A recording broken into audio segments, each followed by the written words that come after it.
오늘의 주요 뉴스 함께 살펴보겠습니다. 첫 번째 소식입니다.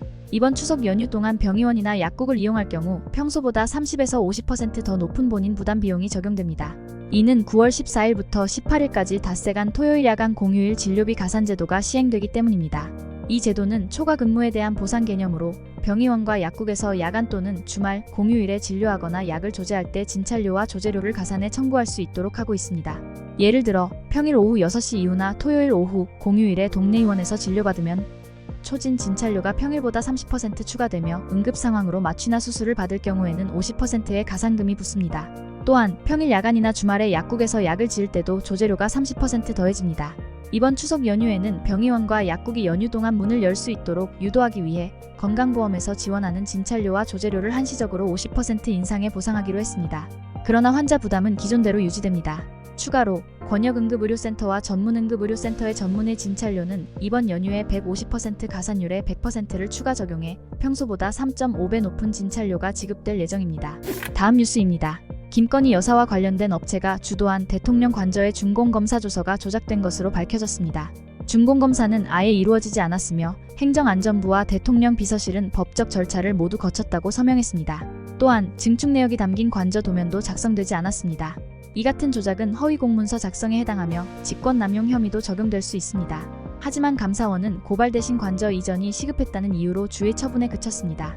관가에서는 증축된 공간이 공개되는 것을 막기 위해 일부러 절차를 무시한 것이 아니냐는 의혹도 제기되고 있습니다. 관저 공사는 계약서 없이 진행됐습니다. 김건희 여사의 후원 업체인 21g과 14억 4천만 원 규모의 1차 인테리어 공사 계약이 2022년 5월에 체결되었고 이후 8월에는 16억 4천만 원 규모의 2차 증축 공사 계약이 이루어졌습니다. 하지만 공사는 이미 진행 중이었고 21g은 인테리어만 가능한 전문 건설업체임에도 증축까지 관여한 것으로 나타났습니다. 준공검사는 이루어지지 않았고 서명한 관계자들도 감사원의 절차를 거치지 않았다고 인정했습니다. 그러나 비서실은 준공 대신 안전점검을 했다고 해명했으며 설계도면은 최종적으로 작성되지 않았습니다. 법조계에서는 허위공문서 작성과 직권남용 혐의로 관련자들이 고발될 수 있다고 보고 있습니다. 다음 뉴스입니다. 경북 울진 신한울 원자력 발전소 3, 4호기가 신청 8년 만에 건설 허가를 받았습니다. 이는 윤석열 정부의 국정과제인 탈원전 정책 폐기와 원전 생태계 복원의 상징적인 사례입니다.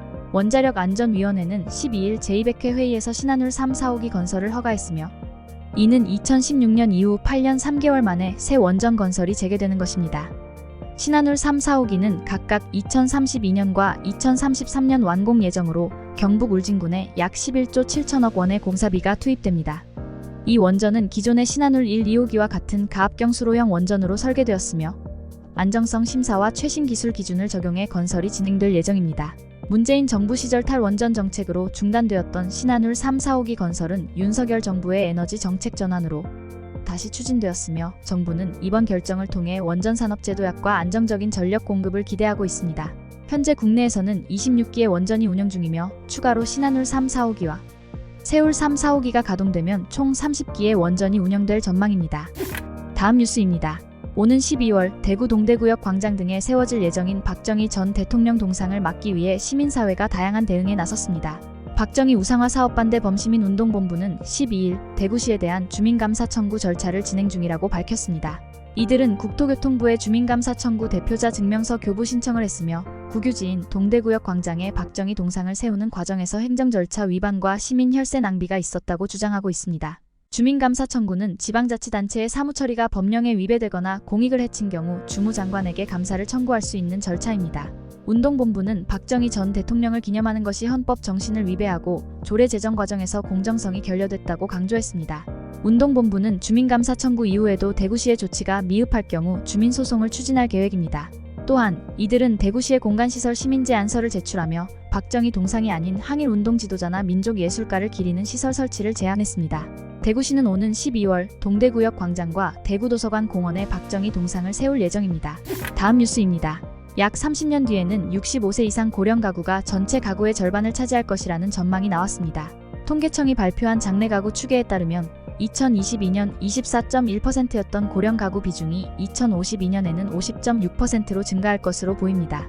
이는 고령화와 결혼 감소로 인해 독거노인 가구가 크게 늘어나기 때문입니다. 1인 가구도 지속적으로 증가해 2052년에는 1인 가구가 약 962만 가구로 전체 가구의 41.3%를 차지할 것으로 예상됩니다.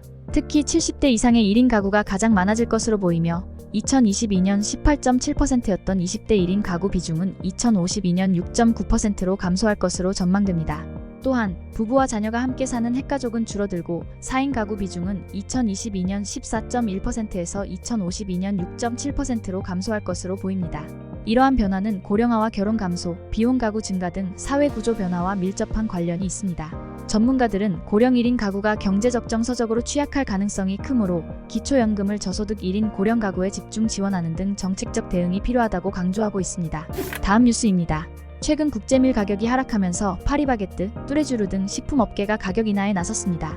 SPC가 운영하는 파리바게뜨는 이달 말부터 대표 식빵 3종의 가격을 200에서 400원 내리고 뚜레쥬르는 후레시크림빵 등 일부 빵 제품의 가격을 평균 6.7% 인하할 예정입니다. 과자 업체들도 가격을 낮추기 시작했으며 혜태제과는 비스킷 3종 가격을 6.7% 내렸고 오리오는 고래밥과 초코송이 등 제품의 할인 행사를 진행 중입니다. 이 같은 가격 인하는 밀가루 등의 주요 원료 가격이 하락세를 보이고 있기 때문입니다. 국제 밀 가격은 2022년 러시아, 우크라이나 전쟁으로 급등했으나 최근에는 최고점 대비 절반 수준으로 떨어졌습니다. 12월 인도분 밀 선물 가격은 현재 부젤당 5.79달러로 전쟁 이전 수준에 가깝습니다. 한국농촌경제연구원은 세계 밀 생산량이 전년 대비 1.3% 증가할 것으로 예상하며 밀 공급이 안정적으로 이루어질 것이라고 전망했습니다. 다음 뉴스입니다. 그룹 뉴진스 멤버들이 11일 긴급 유튜브 라이브 방송을 통해 민희진 전 대표의 복귀를 요구한 뒤 후폭풍이 이어지고 있습니다. 12일 X에는 민 전 대표의 복귀를 요구하는 해시태그가 28만 건 이상 게시되었으며 하이브 주가는 한때 6% 넘게 하락했습니다. 반면 다른 대형 엔터테인먼트사들은 주가가 상승해 뉴진스의 하이브 이탈 가능성이 시장에 반영된 것으로 보입니다. 가요계에서는 뉴진스가 사실상 하이브를 떠나겠다는 의사를 표현한 것으로 보고 있습니다. 멤버들은 민 전 대표의 복귀 시한을 25일로 못 박으며 하이브의 방식이 정직하지 않다고 비판했습니다. 이와 관련해 신우석 감독과의 갈등 속에 뉴진스와 팬의 소통 채널인 바니수 유튜브 채널이 비공개로 전환된 것도 실망의 원인으로 지목됐습니다. 하이브는 아직 공식 입장을 내지 않았으며 복귀 요청을 수용할 경우 민 전 대표와의 법적 분쟁이 복잡해질 수 있습니다. 만약 복귀를 거부하면 뉴진스는 전속계약 효력정지 가처분 신청을 제기하거나 거액의 위약금을 내고 계약을 해지하는 선택을 해야 할 가능성이 높습니다. 뉴진스의 선택에 따라 하이브는 큰 타격을 받을 것으로 예상됩니다. 뉴진스는 하이브의 올해 영업이익의 약 14%를 차지할 것으로 보이기 때문에 이들의 활동 중단은 회사에 큰 손실을 줄 수 있습니다. 또한 하이브의 권위적인 이미지가 부각되며 향후 엔터테인먼트 업계에 미치는 영향도 주목받고 있습니다. 마지막으로 날씨입니다. 14일 토요일이자 추석 연휴 첫날인 내일은 전국 대부분 지역에 비나 소나기가 내릴 것으로 보입니다. 특히 충청권, 남부지방, 제주도는 최고 체감온도가 33도 안팎으로 올라가 무더운 날씨가 예상됩니다. 전국적으로 가끔 구름이 많겠지만 수도권과 강원도는 대체로 흐릴 전망입니다. 수도권, 강원도, 충청권 북부에는 오후까지 가끔 비가 내리겠으며 강원 내륙과 산지에는 밤까지 비가 이어질 가능성이 있습니다. 아침 최저기온은 21에서 26도, 낮 최고기온은 25에서 35도로 예보되며 평년보다 최대 7도 높은 기온이 예상됩니다. 일부 도심과 남해안, 서쪽 지역에서는 열대야가 나타날 수 있어 건강관리에 주의해야 합니다. 날씨였습니다. 오늘의 주요 뉴스는 여기까지입니다. 구독과 좋아요, 알람 설정은 뉴스 제작에 큰 힘이 됩니다. 시청해주셔서 감사합니다.